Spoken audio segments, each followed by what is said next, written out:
And a new character we're going to start painting. Dazan, the Sorcerer, a newer addition to the party in comparison to the original start. But the player has joined the party with a Sorcerer named Dazan. So some really interesting facts here. You can see the base is a green square, which means the player's favorite color was green.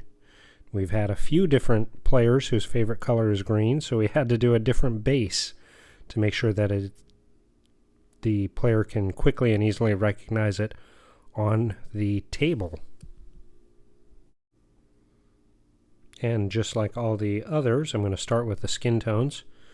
And I am just using Caucasian flesh along with suntan flesh and a fair skin triad, just going from the deepest color to the brightest color. And then of course that fair skin will do just a hint of pure white. That way it has some really good high points. Starting with the darkest tone, laying that on, and a good opacity on this paint, and it will take just a couple of layers to cover that gray primer. That's okay. This is, of course, another Reaper miniature sculpt, also a pewter miniature. I've painted maybe 3 of this miniature. It's a pretty fun one to paint. Some of the sculpture parts of it really lend themselves to different, I guess, thought processes for me. The first time I painted this, after looking at the mini quite a bit, I really got a 1970s vibe from it. It's not like an old man wizard. It's not like Gandalf, but he's got a headband. He's got kind of hippie-ish hair and long kind of goatee part of his beard.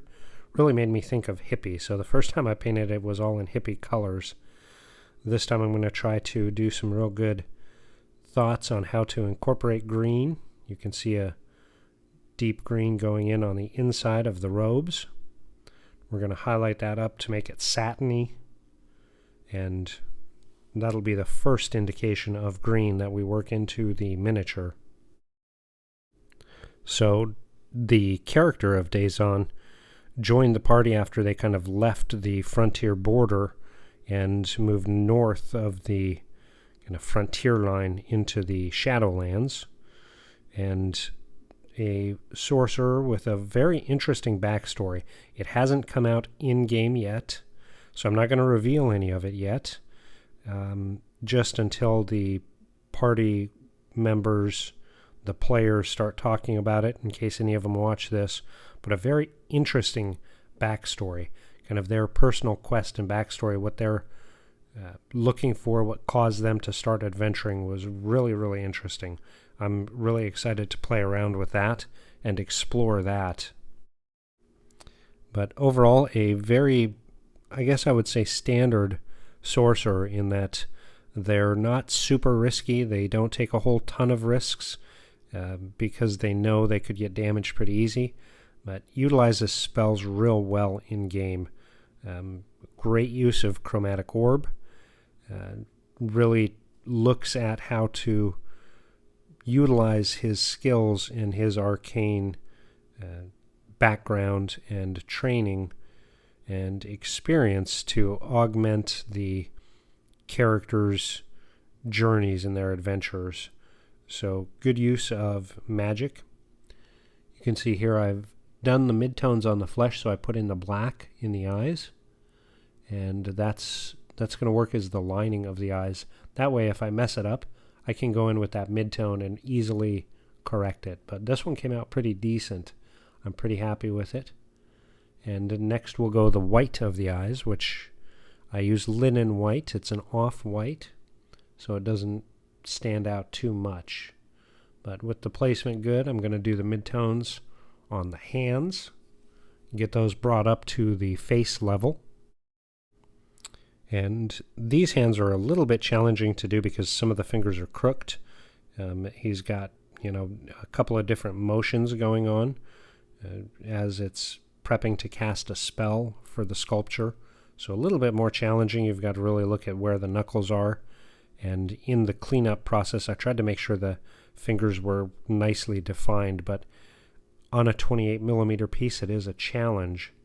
So as we highlight, you'll see it gets a little more challenging each time with each highlight layer.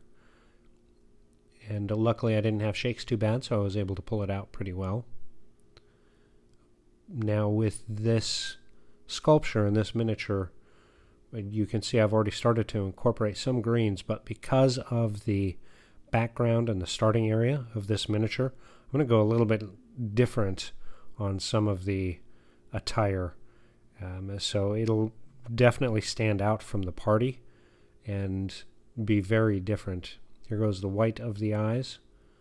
Just putting it in nice and evenly in the black. I want that black to have a ring around the white of the eyes, so almost like eyeliner.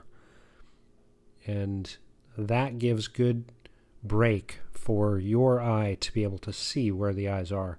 If you didn't put that black line on there, you would not be able to easily identify the eyes. So putting some eyeliner on is a great way to make your miniature's eyes stand out a little bit more. And then just some very dark brown liner for the pupils. And check it out. He's looking kind of to the right. It looks pretty good. Nice even eyes. They're not going crazy. They're not going in different directions. I'm pretty happy with it. So let's keep moving on highlighting the flesh. Now, because of the hair and the headband, the highlights on this miniature, as well as the beard framing the face, are really pretty small.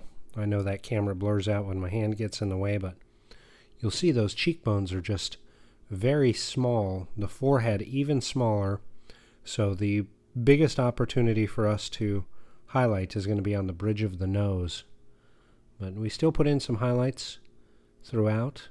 But to really make this face stand out, the nose and the upper cheekbones are going to be our best opportunity, as well as the lip.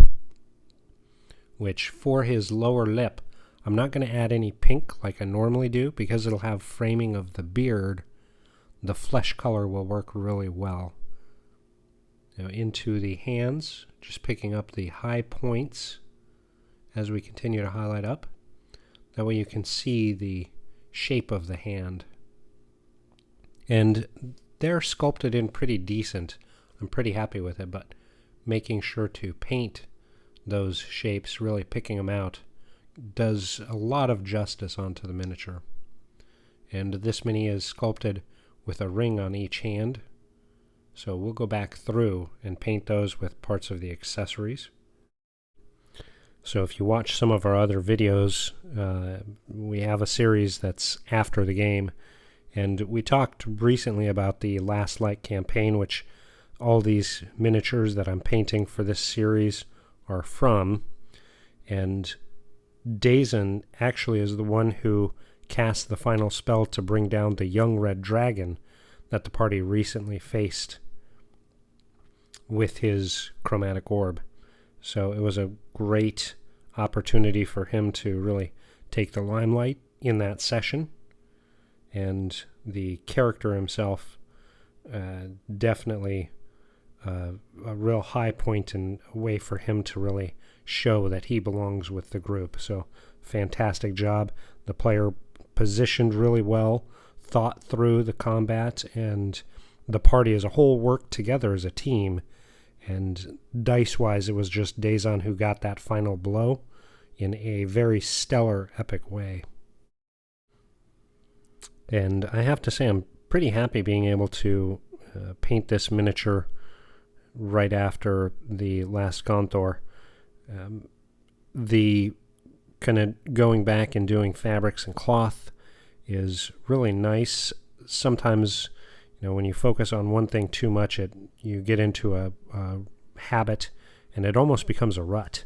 So working early on with a lot of armored, with Jaw and Dave, there was definitely a point where I considered doing one of the other figures just to do more cloth, but now having done, of course, we did Gonthor, we've done Matros, and now Dazan. Doing a little bit more fabric, being able to switch colors up and work on folds is definitely really rewarding and a good change of pace. Now, if you haven't yet painted any miniatures, I definitely recommend trying it out. So therapeutic, so much fun, and really a good way to challenge yourself as well. I know now that the pandemic is kind of winding down a bit, more people are being able to go and do things. Gatherings and such are starting to happen. You're not having to spend as much time indoors, kind of barricaded in from everything, but it's still a great escape. So if you are interested in miniatures, definitely, again, my top recommendation is going to reaperminiatures.com and looking at their Learn to Paint kits. Great stuff. Very soon we'll be doing the Bones 5 unboxing once we start getting everything shipping from the manufacturer. There were lots of delays, of course, due to the pandemic, but we'll have that video coming soon too. Here you can see just these are basically the very last highlights for the flesh, or very close to the flesh highlights. Final, we'll do just a dot of white on the tip of the nose to show that highest point. But picking out the knuckles, that is really going to make those hands look really well defined. You can see in the hands, even at this distance, a lot of character in the folds. And there you can see a little bit of the forehead challenges, but the hands themselves are coming out really well. I'm pretty impressed with them. Actually, you can see the palms where the creases are and lighting up, so we can really call out the thumbnails. Just makes it look really good. The flesh tone was a really good color triad from Reaper. And just touching up that green, we want good opacity. As we start to highlight, we've got to make sure we've got a good solid base. So making sure that deepest green is really nice on there. And this will also do kind of a silky texture. So we're going to highlight up to a very bright green. And from this deep green, it's going to look really good. It is going to look very satiny once we get done. But just kind of looking it over, thinking of color-wise what we're going to do. Make sure we get the bottom of that cloak, anywhere that dark green should be. Setting off those accessories once we do the outer robes is going to be pretty cool. They'll really stand out. But again, I'm going to save some of that detail. And once we get to that step, we'll be able to show the color choice, the color palettes that we're going to use. And of course we sped up the video throughout so that it doesn't take as long. I think this was about 40 minutes worth of painting here.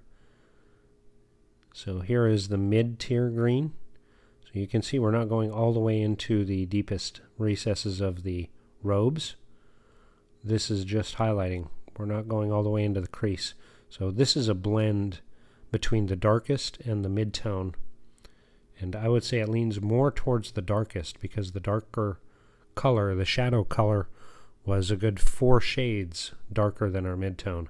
So we have to blend, we have to mix. This is about 2 parts of the shadow to 1 part of the mid-tone. Then we'll do a 50-50 and then a 25-75 and then full mid-tone. So just to allow ourselves some good flow from the deepest shadows up to the brightest highlights. So a little bit lighter here. And again, smaller and smaller bits that we're doing. That large fold in the back is actually going to have some of the best, I guess, colors showing, just because it's got a good section of it folded to the top, which is where we want our highlights coming from above. And even though that robe is kind of under his leg, we still want to show good highlights on there just to show the folding of the fabric, the movement of the fabric.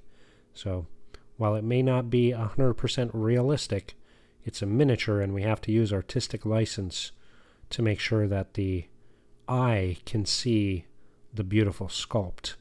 We're just revealing that sculpt with paint. So into the next lighter tone. Now this one's going to be interesting because that flap on the outside, we're going to leave some of the darker tone to the very corner as well because it kind of tucks up and away from the leg. So it'll have almost a mid part of that flap will get the highest highlights. And into the sleeves.